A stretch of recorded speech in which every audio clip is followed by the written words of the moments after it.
Sur les images de la propagande nord-coréenne, il ressemble à l'heureux gagnant du concours du meilleur job du monde.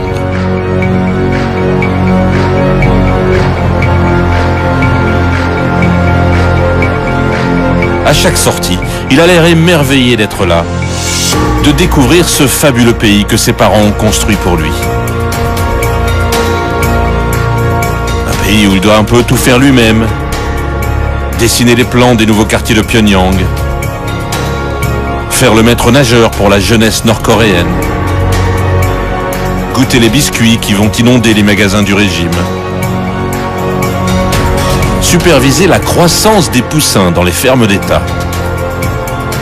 et même donner des instructions dans les salons de coiffure.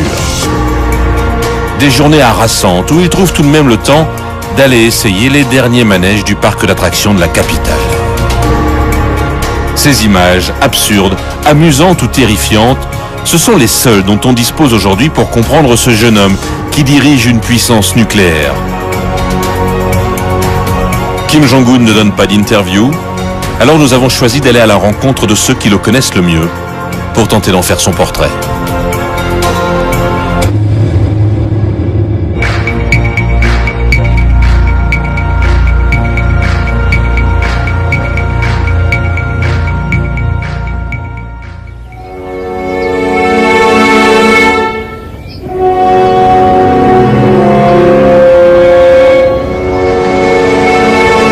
C'est un voyage qui commence au milieu des Alpes suisses. À Berne, la capitale de la Confédération helvétique. C'est ici qu'est installée l'une des plus importantes communautés nord-coréennes à l'étranger. Une communauté discrète, dont les activités ont pourtant attiré l'attention d'un enquêteur du consortium des journalistes d'investigation. Ça s'explique historiquement, la Suisse pays neutre, la Suisse pays de l'ONU à Genève, des organisations internationales, et les Nord-Coréens ont toujours eu par ce biais-là accès à la Suisse, et probablement le côté paisible de la Suisse, le respect de la sphère privée. Il y a beaucoup de gens, d'enfants de gens célèbres qui viennent suivre une scolarité en Suisse. Donc c'est probablement les mêmes raisons qui ont poussé Kim Jong-il à placer ses enfants en Suisse. Sur ces documents de l'administration helvétique, on retrouve la trace d'un certain monsieur Pak, pour qui l'ambassade de Corée du Nord en Suisse demande un visa et une affectation à Berne en 1992. Sur sa demande de visa, 3 enfants, Chol, Un et Mi-Yang. Les prénoms sont à peine modifiés, les dates de naissance correspondent. Les enfants de monsieur Pak seraient en fait les enfants de Kim Jong-il, le dictateur nord-coréen. On savait que ces enfants étaient là, on connaissait leur vraie identité, mais pour les autorités suisses, ce n'était pas un problème. C'était même perçu comme plutôt une opportunité. Pourquoi ? Pour garder le lien avec ce pays qui avait déjà rompu à l'époque tout lien avec l'étranger.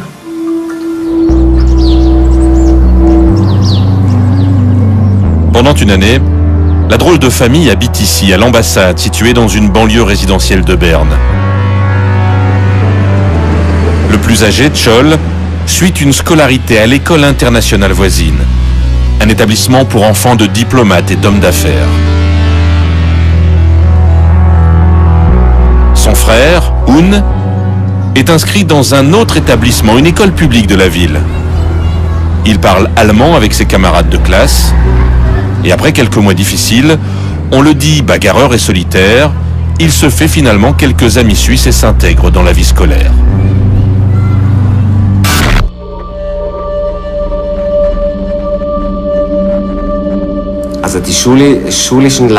Le rendement scolaire de ce garçon n'était pas mauvais. Il était parfois médiocre et parfois correct. Il était très engagé dans le sport, très intéressé surtout dans le basketball. C'est un sport qui le passionnait et pour lequel il était plutôt doué.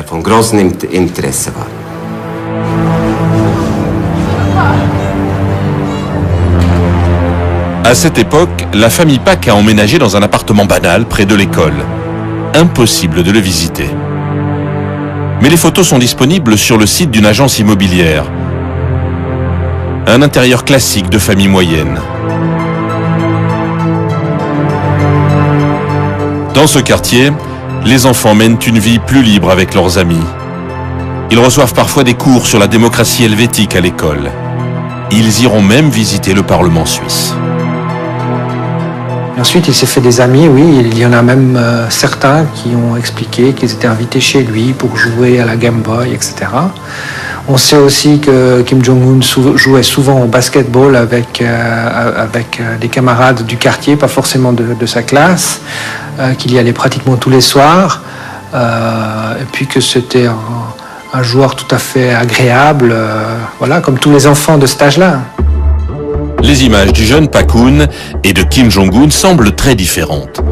Comment alors être certain qu'il s'agit du même homme, qui aurait ainsi passé toute son adolescence en Suisse ? Des experts de l'identité judiciaire ont comparé les deux images. Écartement du visage, oreilles, dentition. Le doute ne semble pas permis. Et puis les services secrets suisses avaient repéré un autre indice. Régulièrement, une Nord-Coréenne du nom de Ko Young-hee atterrissait en Suisse en avion privé. Les agents helvétiques qui la prenaient en filature craignaient un trafic de métaux précieux, mais la vérité était tout autre. Alors à l'arrivée, elle restait généralement 2, 3, 4 mois. Et elle dormait à la maison aussi, mais elle faisait très régulièrement aussi des virées shopping dans des grandes capitales européennes. Ou alors il y avait des réunions de famille qui étaient organisées. On m'a rapporté une réunion de famille qui a eu lieu à Interlaken, dans un hôtel par exemple, où ils louaient une partie de l'hôtel et ils se retrouvaient en famille. Dans les années 90, la vie privée de Kim Jong-il était un secret d'État. Personne ne savait qu'il avait eu au moins 3 compagnes et 4 enfants. Alors, quand sa santé commence à se dégrader, la succession inquiète les voisins de la Corée du Nord, qui craignent une crise si Kim Jong-il disparaît brutalement. Mais dans le secret de la famille Kim, les choses semblaient jouer depuis fort longtemps. Le fils aîné, Kim Jong-nam, semble l'héritier naturel dans la tradition confucéenne, comme Kim Jong-il avait hérité du pouvoir de son père. Mais Kim Jong-nam commet quelques erreurs, comme une arrestation piteuse à Tokyo avec un faux passeport alors qu'il voulait visiter Disneyland en famille.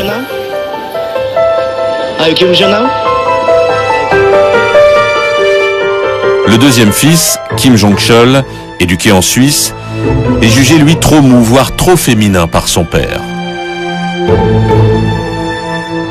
Kim Jong-un est certes le plus jeune, mais il est le fils de Ko Young-hee, le grand amour de Kim Jong-il, une ancienne danseuse qui jouera un grand rôle dans les coulisses du pouvoir.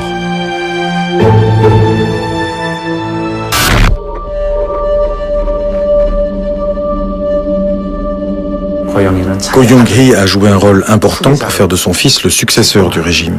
Kim Jong-nam, le fils aîné, avait déjà une position importante dans l'organisation du pays. Il avait une responsabilité élevée dans le bureau général de l'informatique. Il était spécialisé dans les réseaux de communication. Mais comme Kim Jong-un a pris le pouvoir, Kim Jong-nam est aujourd'hui bien embêté. Il ne peut plus rentrer en Corée du Nord.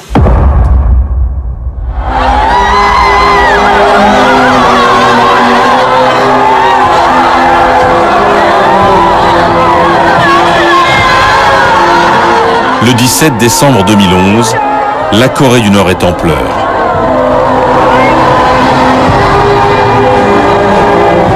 Kim Jong-il, le soleil du 21e siècle, est mort quelques jours plus tôt.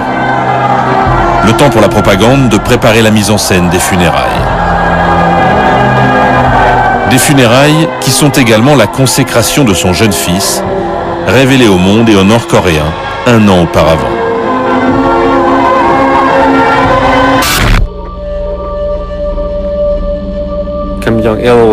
Kim Jong-il était le dirigeant de fait de la Corée du Nord et il avait eu une position importante depuis longtemps quand il est devenu le leader.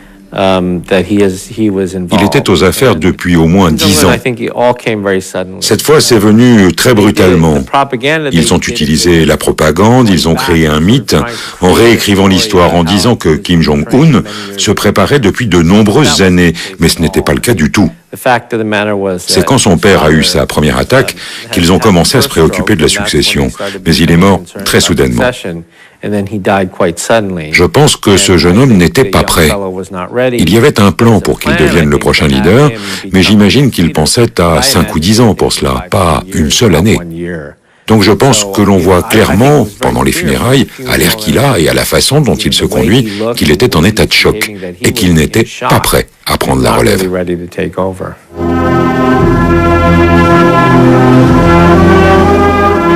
Pour Kim Jong-un, les ennuis ont déjà commencé.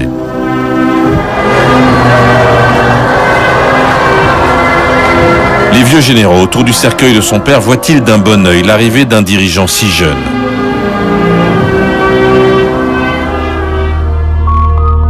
Kim Il-sung, le fondateur du pays, avait gagné sa légitimité en dirigeant la guérilla anti-japonaise pendant la Seconde Guerre mondiale.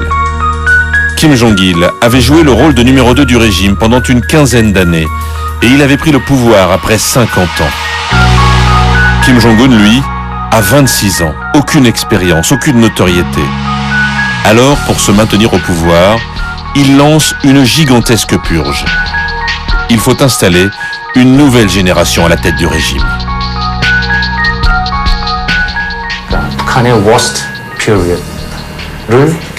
Aujourd'hui, Kim Jong-un doit établir son réseau avec des gens qui ont connu la grande famine dans leur enfance. À mon avis, il sera plus difficile d'avoir la même solidarité entre les élites et le leader que pour les deux régimes précédents. Cela risque d'être assez distendu, alors finalement, le pouvoir va se structurer à travers les intérêts personnels des uns et des autres et la terreur. Vous savez, je pense qu'il y a eu probablement des tensions internes. Ce qui est clair, c'est qu'après que Kim Jong-un ait pris le pouvoir, il a essayé de redistribuer les affaires et le pouvoir politique que son père avait mis dans les mains des militaires, qu'il mettait en première position dans le régime. Kim Jong-un déplace le curseur vers le parti, au moins pour rééquilibrer le jeu entre l'armée et le parti. Tous les généraux qui étaient avec Kim Jong-un autour du corbillard de son père ont disparu. Il n'en reste plus un seul. C'est clair qu'il a purgé tout un groupe et qu'il essaie d'amener au pouvoir un nouveau groupe avec lui. La victime la plus spectaculaire de cette purge était juste derrière lui lors des funérailles. Jang Song-taek, son oncle, le mari de la sœur de Kim Jong-il. Depuis les années 70, ce membre par alliance de la famille Kim est au cœur du pouvoir. Ses frères sont des généraux importants et lui-même a occupé de nombreux postes clés dans l'armée ou les affaires économiques. Lorsque Kim Jong-il connaît ses premiers ennuis de santé, on parle même de lui comme un potentiel successeur. Au pire, un régent pour le jeune fils du dictateur. 2 ans après son accession au pouvoir, Kim Jong-un décide que ce tutorat a assez duré et fait exécuter son oncle ainsi que la plupart de ses proches. Pour nous, Jang Song-taek était un homme très compétent avec qui je travaillais. Il avait de l'humour, il était gentil avec ses subordonnés, il s'occupait bien de nous et il travaillait bien. Évidemment, l'annonce de son arrestation puis de son exécution ont été assez surprenants pour beaucoup d'entre nous qui étudions la Corée du Nord. Mais je pense que le plus surprenant, c'est le document qui a été diffusé et qui explique pourquoi il a été tué. Vous savez, en Corée du Nord, dans le passé, ce genre de choses ne faisait pas de bruit. C'était un accident de voiture ou une maladie, et il n'y avait aucune explication. Mais dans ce cas, on a eu une explication très complète, et qui de multiples façons expose les vulnérabilités de la Corée du Nord. L'acte d'accusation, en effet, affirme que Jang Song-taek a voulu renverser le régime. C'est l'aveu public d'une contestation au sommet du pouvoir. On ajoute qu'il était un mari volage, un communiste corrompu, Et les rumeurs sur son goût des jeunes filles sont quasiment confirmées par la presse officielle.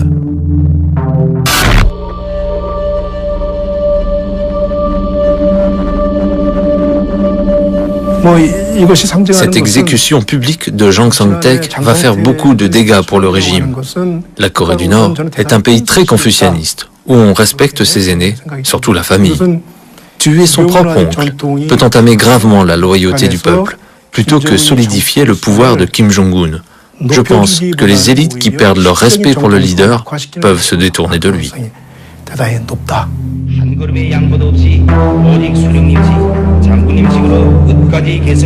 Pour réussir la transition au pouvoir, Kim Jong-un a donc choisi la terreur pour mater l'ancienne garde du régime.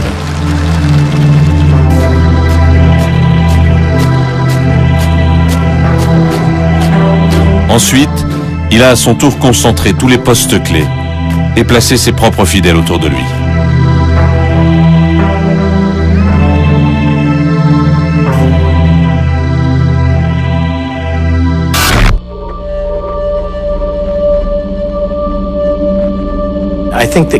Je pense que Kim Jong-un est aux manettes.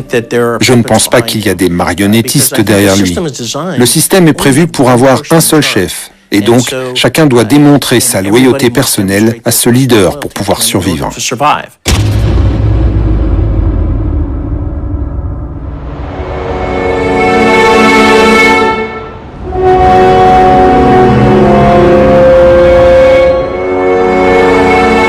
20 millions de Coréens vivent dans la métropole de Séoul, la capitale du Sud.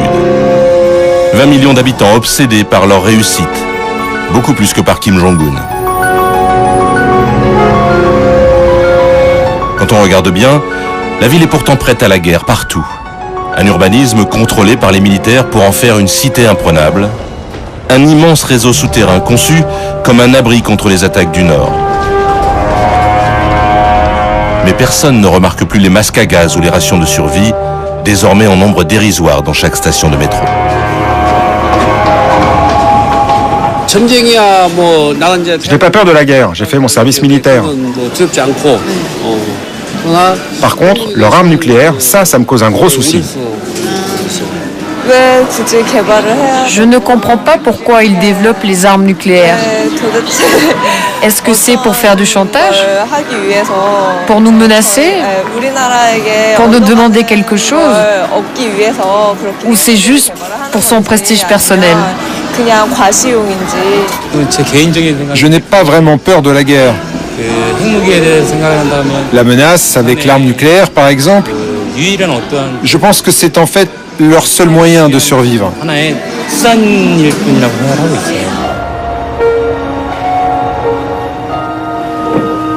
À 30 km de là, c'est la frontière avec la Corée du Nord.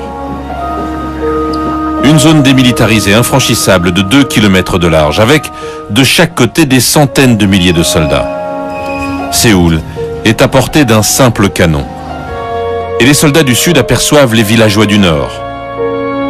Contrairement à son père, Kim Jong-un inspecte lui-même les postes avancés qui menacent le plus directement Séoul.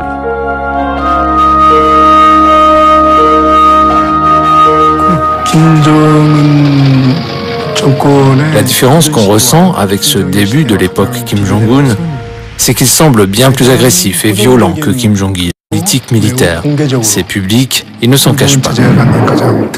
Il met l'accent sur des opérations spécialement conçues pour la confrontation avec la Corée du Sud.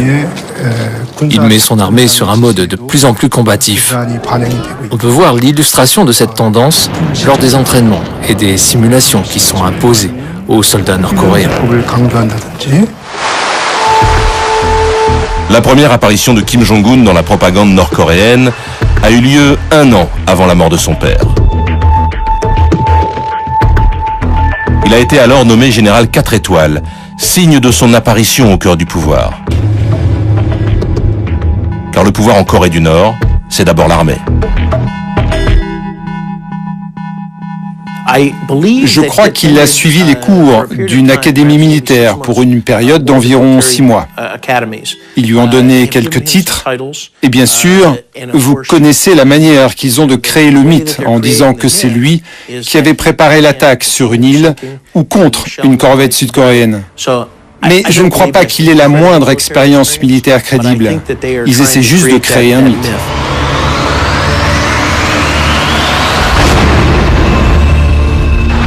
On lui a donné ce titre de général 4 étoiles lors d'une assemblée du peuple. C'est pour la transition, mais on ne lui connaît aucune expérience. La propagande dit qu'il est un expert en artillerie, donc ils essaient de monter cette légende qu'il serait un grand combattant, un grand militaire. Mais je suis certain que les véritables militaires en Corée du Nord n'apprécient probablement pas que ce jeune homme sans aucun bagage reçoive tout d'un coup 4 étoiles de général et qu'il soit considéré comme l'un des plus hauts gradés de l'armée dans le pays alors qu'il n'a aucune expérience.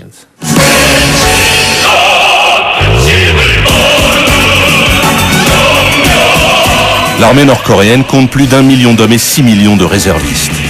Maintenir son moral en inspectant chaque unité est une obligation quotidienne pour le grand leader.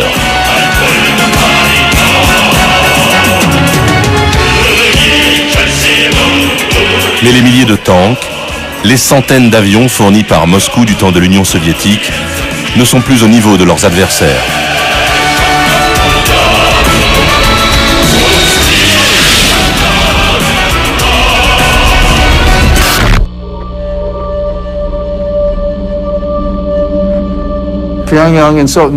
Entre Pyongyang et Séoul, il y a 90 miles, mais seulement 20 entre Séoul et la frontière. Depuis la DMZ, on n'a pas besoin d'un armement conventionnel sophistiqué. Il faut des hommes, des lanceurs de roquettes, et vous voyez, en 90 minutes, ça peut être un désastre. Et puis, nous voyons cela comme un affrontement militaire traditionnel.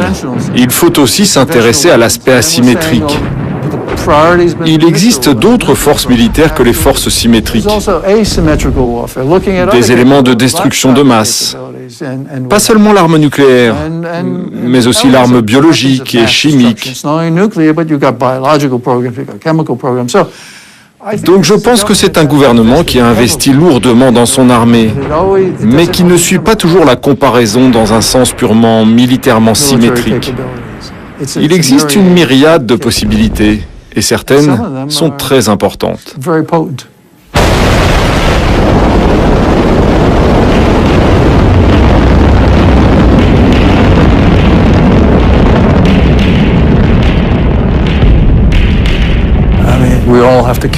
Bien sûr, nous devons nous préoccuper de ce qui se passe en Corée du Nord. C'est le 9e pays nucléaire. L'hypothèse, c'est qu'ils possèdent entre 6 et 12 bombes nucléaires, voire plus, et qu'ils développent leur programme. Ils ont un système d'enrichissement d'uranium pour fabriquer d'autres armes nucléaires. Ils ont leur système de missiles, ils ont leur Scud, ils ont les NODA. Ils sont en train de construire le nouveau KN-08, qui est un missile balistique intercontinental qui utilise un carburant solide et qui a de grandes capacités. Alors, la Corée du Nord poursuit son programme nucléaire avec les possibilités de prolifération et de revente de certains de ces matériels.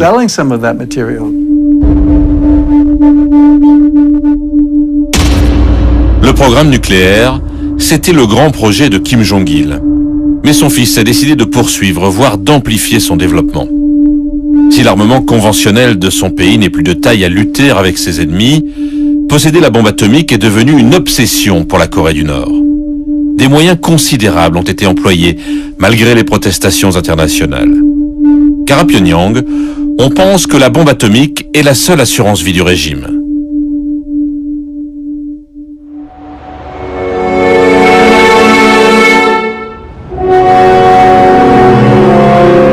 La seule menace capable de maintenir à distance le grand ennemi, l'Amérique impérialiste.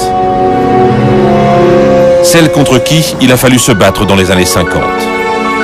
À Washington, on comprend bien la relation particulière entre la superpuissance et ce petit pays d'Asie. Le monument de la guerre de Corée n'est qu'à quelques encablures de la Maison-Blanche. Dans les coulisses du gouvernement américain, on gère depuis 1953 la crise coréenne, 30 000 hommes sont toujours stationnés au sud de la DMZ. Il faut en permanence imaginer les prochains scénarios de crise et leurs réponses. Pyongyang voit cette démonstration de force permanente comme une menace directe pour sa survie.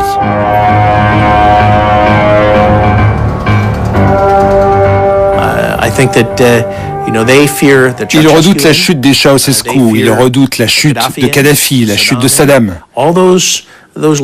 Tous ces leaders qui ont perdu parce qu'ils n'avaient pas l'arme nucléaire et qui ont dû faire des accords avec les États-Unis. Ou alors leur peuple s'est rebellé dans le cas des Ceausescu. Ils ne veulent pas finir comme ça et quand ils regardent la Corée du Sud, ils ne croient pas qu'il leur sera donné le moindre espoir. Le Sud est clairement un pays démocratique qui a jugé et emprisonné ses propres présidents. Alors vous pensez ce qu'ils feraient aux Nord-Coréens avec toutes les atrocités, tous les crimes contre l'humanité que leur régime a commis?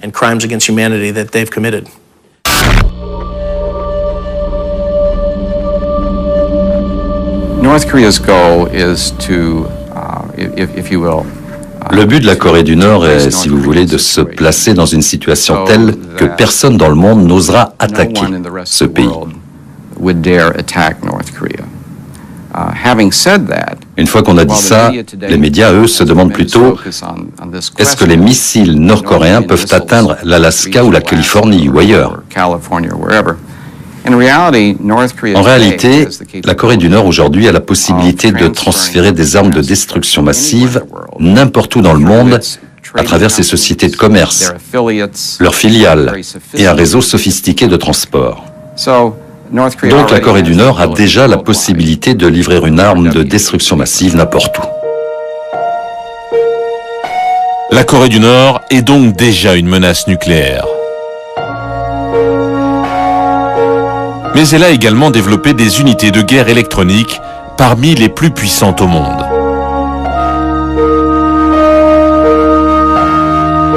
Ils ont par exemple attaqué le système financier sud-coréen, ainsi que les studios de cinéma de Sony aux États-Unis, après la sortie d'un film humoristique qui se moquait ouvertement de Kim Jong-un.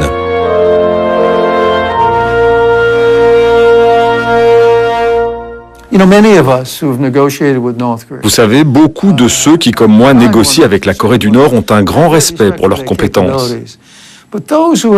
Mais ceux qui n'ont pas passé beaucoup de temps en Corée du Nord disent « Quel pays qui ne peut même pas nourrir son peuple, la malnutrition et ceci et cela ». Et vous avez un développement économique qui est minimal, un système de distribution publique qui ne marche pas. Si vous comparez le Nord et le Sud, il n'y a pas photo. La Corée du Sud est un pays moderne qui a un PIB important et un revenu par habitant élevé. La Corée du Nord est bloquée dans les années 60. Ça continue de baisser depuis leur pic à ce moment-là, etc. Mais ils n'ont pas fait cela d'une manière telle que nous devrions sous-estimer leurs compétences. Quand ils mettent leur talent en action, ils sont très efficaces. Quand ils portent leurs efforts sur le nucléaire, ils sont très bons. Beaucoup de gens ont dit qu'ils ne pourraient avoir un programme d'enrichissement de l'uranium avec des centrifugeuses, c'est trop compliqué. Bien sûr qu'ils ont réussi. Leur système de missiles, bien sûr qu'ils l'ont fait. On parle de compétences en cybernétique aussi. Quand ils se concentrent, ils le font, même s'ils n'ont pas l'Internet selon nos standards. Ils ont seulement besoin de gens qui se concentrent sur les technologies, les outils indispensables, et avec des efforts, ils ont de très bons résultats. Alors j'ai beaucoup de respect pour les Nord-Coréens quand ils concentrent leur attention et qu'ils mettent les moyens pour développer de nouvelles compétences.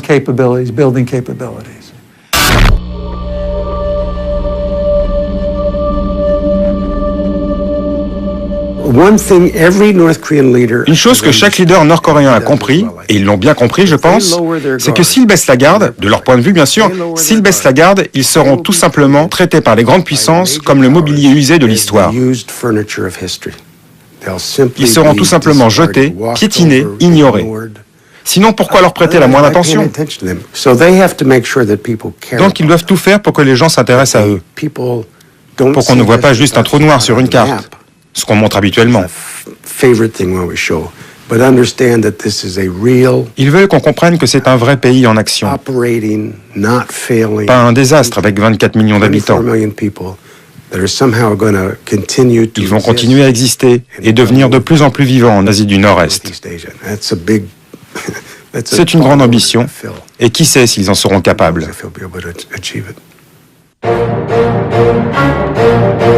Pour maintenir son pouvoir, Kim Jong-un a donc décidé de jouer sur deux tableaux. La priorité à l'armée et à l'appareil répressif n'est qu'un de ces aspects. Le jeune leader parle désormais ouvertement de la pauvreté de la Corée du Nord.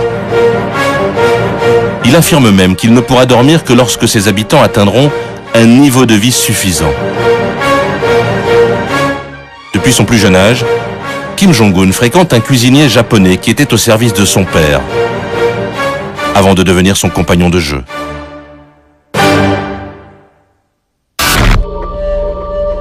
Ce chef japonais se souvient aujourd'hui des confidences nocturnes du futur dictateur. Je me souviens d'un soir, on a commencé à parler à 23h10. Quand on a fini, j'ai regardé ma montre. Il était presque 5h du matin. On a parlé de beaucoup de choses. Il m'a dit, je suis allé en Europe, en Asie, au Japon plusieurs fois. Dans les magasins, il y a des tonnes de nourriture. Mais dans mon pays, il n'y a rien. Il faudrait faire quelque chose. Ensuite, il a dit, je pense qu'il faudrait prendre l'exemple de la politique de la Chine.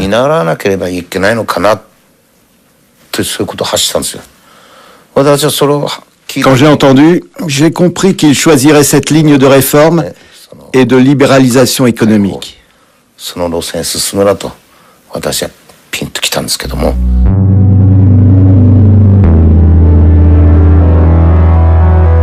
Kim Jong-un apparaît donc chaque jour dans la propagande comme le grand orchestrateur du redémarrage de l'agriculture et de l'économie nord-coréenne.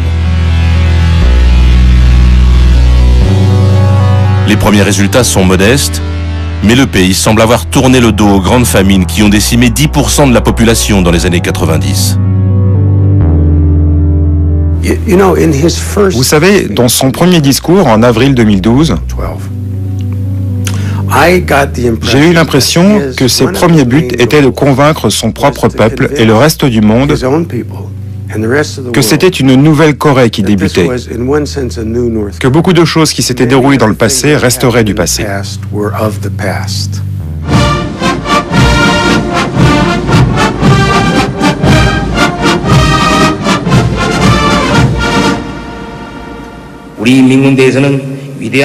Il faut que notre armée du peuple continue de soutenir le slogan « Aider le peuple » proposé par notre grand général. Les officiers et les soldats de l'armée du peuple font plus pour le peuple qu'ils ne le feraient pour leur propre famille. Notre peuple est le meilleur peuple au monde.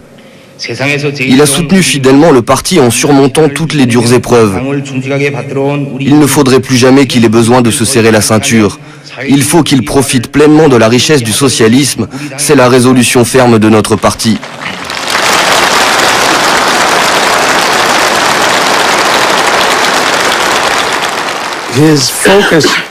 Il se concentre sur le futur. Maintenant, sera-t-il capable ou non de construire la Corée du Nord qu'il espère? Un pays qui ressemble à quelque chose de plus prospère, capable de faire face à la Corée du Sud, de l'affronter, même s'il ne la rattrapera jamais, et d'avoir une armée suffisamment forte pour être prise au sérieux.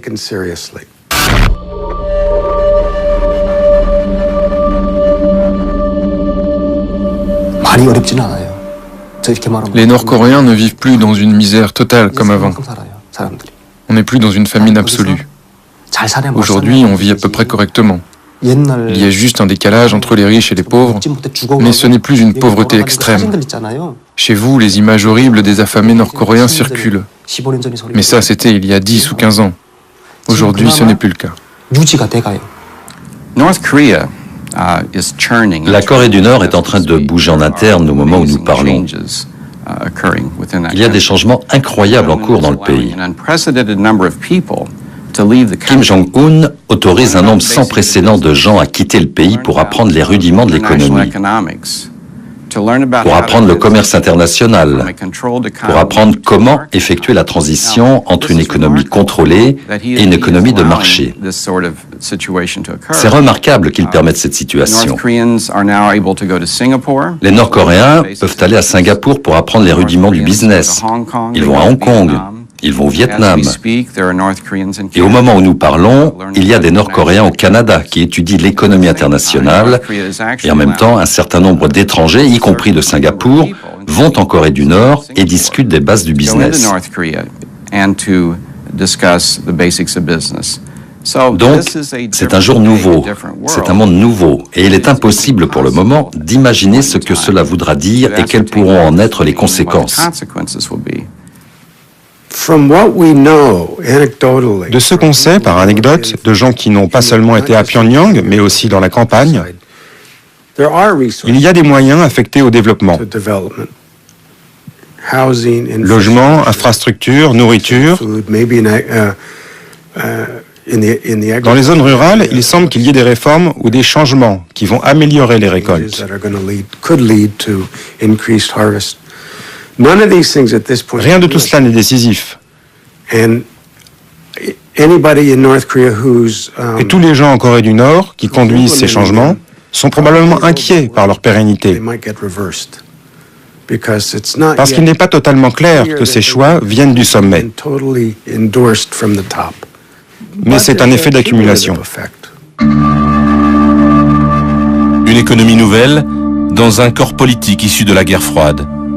Comme lorsque Deng Xiaoping en Chine ouvrait le pays aux affaires en jouant le petit père des peuples.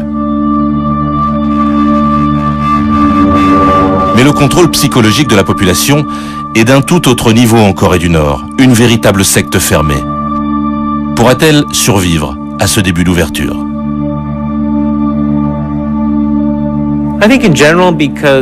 Je crois qu'en général, ils peuvent sans problème toucher des devises avec de petits projets comme celui du mont Kumgang ou le projet industriel nord-sud de Kaesong, mais avec un projet qui ouvre le pays au marché libre. Ce sont des choses qui peuvent vous enrichir, mais qui sont une menace pour le contrôle politique. On a vu ça ailleurs en Asie. Si l'économie commence à croître, vous allez avoir des classes moyennes. Et alors ils vont commencer à demander plus de liberté politique. C'est ce que nous avons vu à Taïwan, c'est ce que nous avons vu en Corée du Sud. On a vu ça à travers l'histoire en Asie. Je pense qu'ils se sentent très menacés par ça. Donc, ils n'ont pas l'intention de faire de grands pas en matière économique, même si ce jeune homme a passé du temps en Suisse, c'est vrai, même s'il a été éduqué en Occident. Et vous voyez, je pense que c'est même pour cette raison qu'il comprend la menace d'une trop grande ouverture.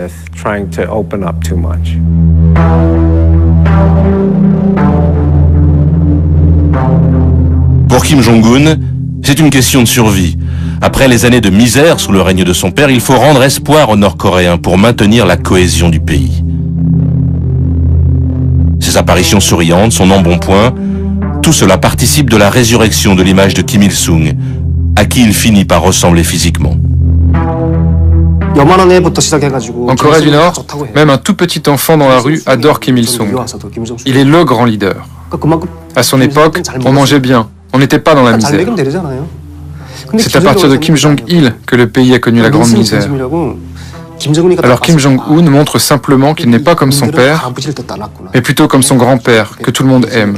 C'est donc pour ça qu'il imite son grand-père aujourd'hui.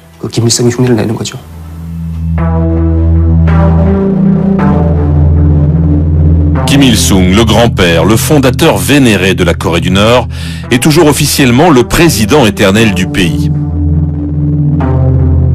Pendant son règne, la Corée du Nord s'est parfois développée plus rapidement que la Corée du Sud, grâce au soutien inconditionnel de Moscou.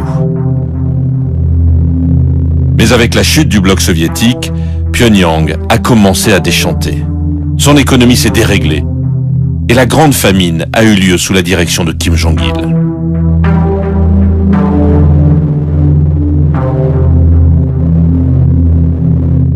En adoptant le style de son grand-père, Kim Jong-un cherche à recréer le mythe des années fastes. Il veut faire le lien entre ce passé supposé glorieux et la nouvelle génération, élevée pendant ces années noires, et qu'il envoie à travers le monde apprendre à réformer l'économie. Une nouvelle génération qui se retrouve dans l'image décomplexée d'un dirigeant qui aime le basketball ou les parcs d'attractions et qui n'hésite jamais à se mêler au peuple devant les objectifs de la propagande, là où Kim Jong-il avait visiblement du mal à serrer la main des Nord-Coréens. Il semble qu'il y ait une combinaison d'efforts délibérés pour le montrer différent de son père, plus ouvert, tout au moins en apparence, et plus au contact direct de la population. Il y a un épisode merveilleux pour moi, enfin il y en a plusieurs. L'un d'entre eux, c'est quand il a été dans un de ces nouveaux complexes d'appartements.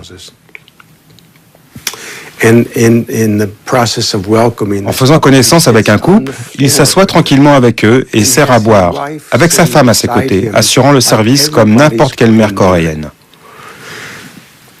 Je ne peux pas imaginer Kim Jong-il faisant ça. On peut imaginer Kim Il-sung faisant ça. C'est possible. L'autre épisode, c'est quand Kim Jong-un était en visite dans une unité militaire féminine. Quand il s'en allait, il n'a pas juste pris une photo avec toute l'unité. Non. Il est resté debout avec toutes ces jeunes femmes et une à une sont venues comme s'il était une rockstar. Elle prenait son bras pour se faire photographier. J'étais abasourdi. Ça n'aurait jamais pu arriver avant.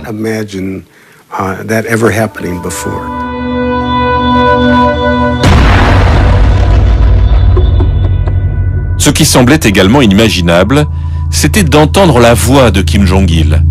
Pendant toute la durée de son règne, la propagande n'a proposé de lui que des films ou des images silencieuses, jamais aucun discours en public.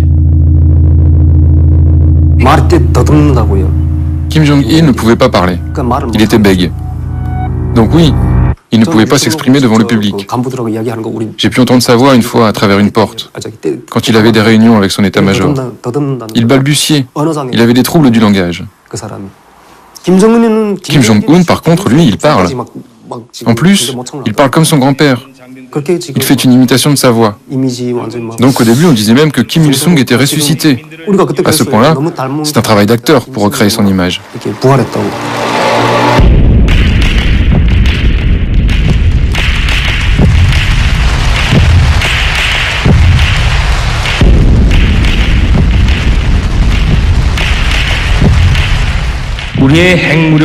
Notre force nucléaire est une assurance pour protéger la souveraineté nationale. Avec elle, nous construisons la paix, la richesse et la puissance ainsi que le bonheur du peuple.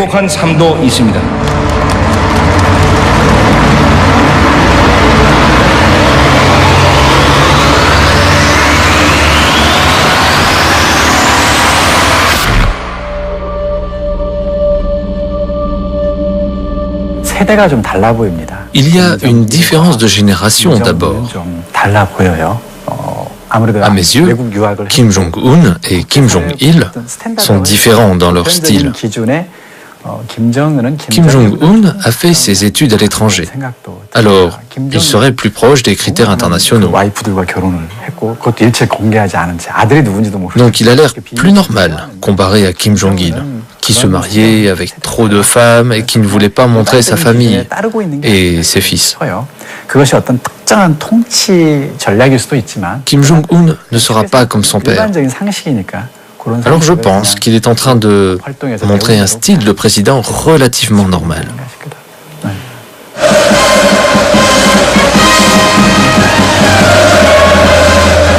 Mais comment être normal avec un tel héritage familial?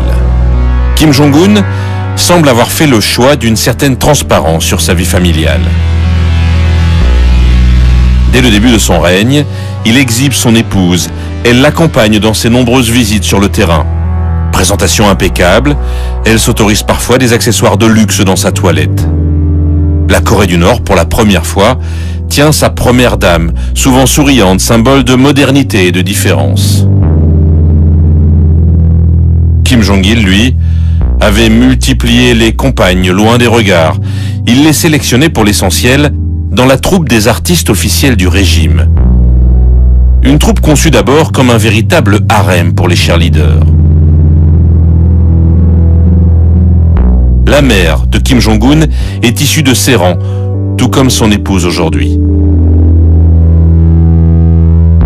C'est à la fin de l'adolescence que Kim Jong-un a pu commencer à faire son choix.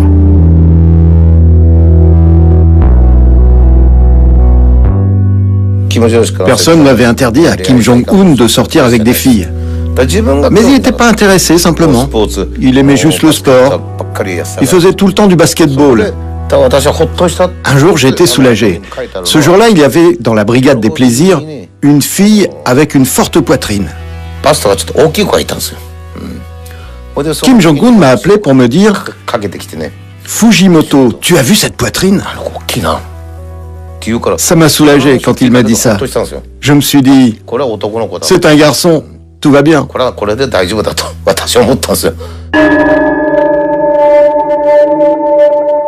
Il y a une autre femme que le régime met en avant avec de plus en plus de régularité. Elle est apparue derrière Kim Jong-un lors des funérailles de son père, sans que la propagande ne donne un nom à cette jeune femme en deuil. Il s'agit de la jeune sœur du dictateur, Kim Yo-jong.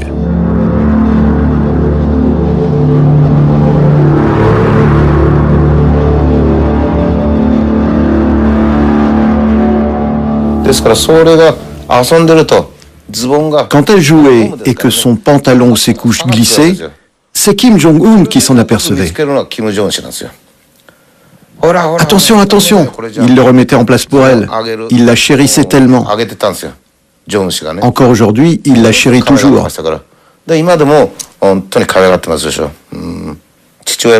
Le général Kim Jong-il chérissait lui aussi sa petite sœur. Il fait donc la même chose que son père. C'est tout à fait pareil. Ce qui est intéressant, ce sont toutes ces femmes de caractère autour de lui. Il y a une image de lui ouvrant un parc d'attractions. Il marche avec sa femme. Il y a sa tante, la sœur de Kim Jong-il, et la dernière compagne de son père, qui était, semble-t-il, une femme de fort tempérament. Et encore une ou deux dont je ne me souviens plus. Donc ce n'est pas complètement un système patriarcal, selon moi. Il écoute les femmes aussi. En cas de crise de régime, d'ennui de santé par exemple, Kim Jong-un prépare sa sœur à assumer la régence.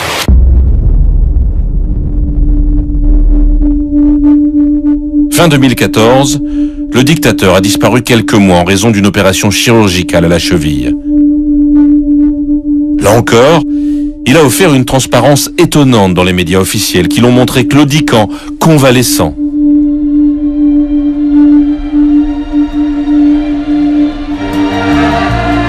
Un étonnant contraste avec l'image de Dieu vivant que l'on fabrique quotidiennement et qui semble presque l'embarrasser lui-même. Comme par exemple, lorsque les soldats qu'il visite semblent aimantés par sa présence, de manière totalement irrationnelle.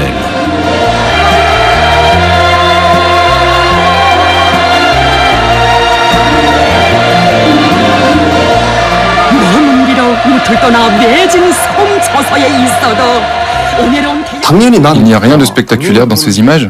C'est normal. En Corée du Nord, Kim Jong-un, c'est comme Jésus. Si vous êtes chrétien et que vous voyez Jésus sur un bateau au bord de la rivière, vous n'essayez pas de le suivre? C'est la même chose.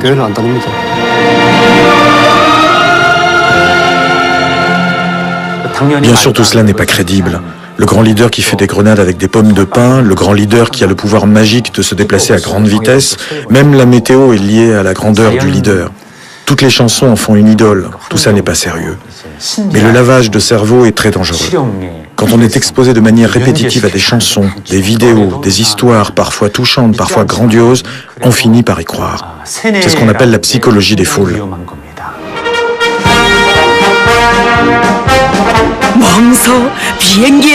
À la télévision nord-coréenne, le dictateur peut ainsi être présenté comme instructeur pour les pilotes de ligne.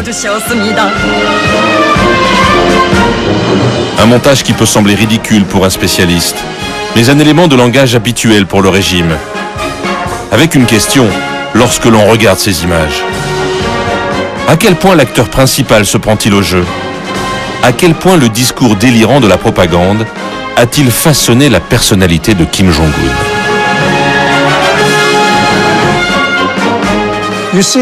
On voit de l'humanité dans cet homme souriant aux gens, ouvert. Et puis vous vous dites, mince, comment peut-il faire ça à son propre peuple? Comment peut-il avoir été si brutal avec son propre oncle? Comment comprendre cette dualité? Mais voilà, c'est à ça qu'on a affaire, un leader qui ne semble pas toujours un acteur rationnel selon beaucoup. D'un côté, on voit l'humanité dans cet homme, un certain charisme, et de l'autre, la brutalité. Comment est-ce possible?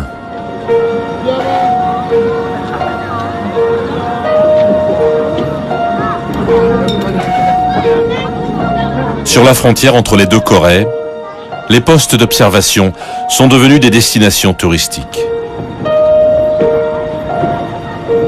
Les Sud-Coréens y viennent en famille le dimanche, observer les vestiges de la séparation entre les deux pays.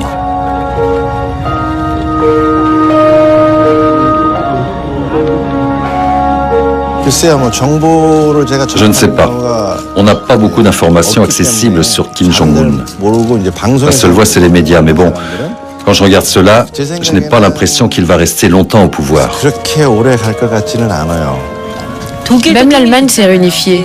Nous, la Corée, on n'est qu'un tout petit pays. Pourtant, nous restons séparés. Pour que la Corée soit un pays vraiment puissant et prospère, à mon avis, il faut la réunification. Kim Jong-un, je m'inquiète de sa démarche parce qu'il est trop jeune. Il a l'air encore plus agressif et instable parce qu'il est jeune. Je pense que c'est un homme très dangereux.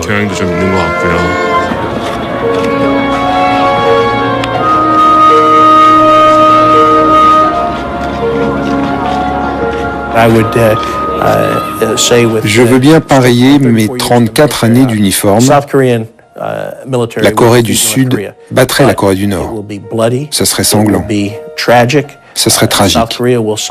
La Corée du Sud souffrirait de terribles destructions. Et le monde entier serait impacté au moins économiquement s'il y avait une guerre.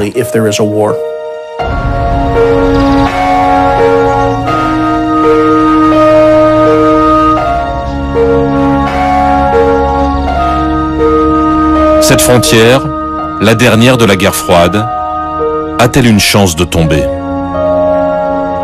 Pour beaucoup de Coréens, cette question est désormais abstraite. Les liens familiaux personnels n'existent pratiquement plus 60 ans après la séparation. 60 années à observer le spectacle de la famille Kim à Pyongyang. Un feuilleton qui détient les clés de l'avenir de la péninsule coréenne.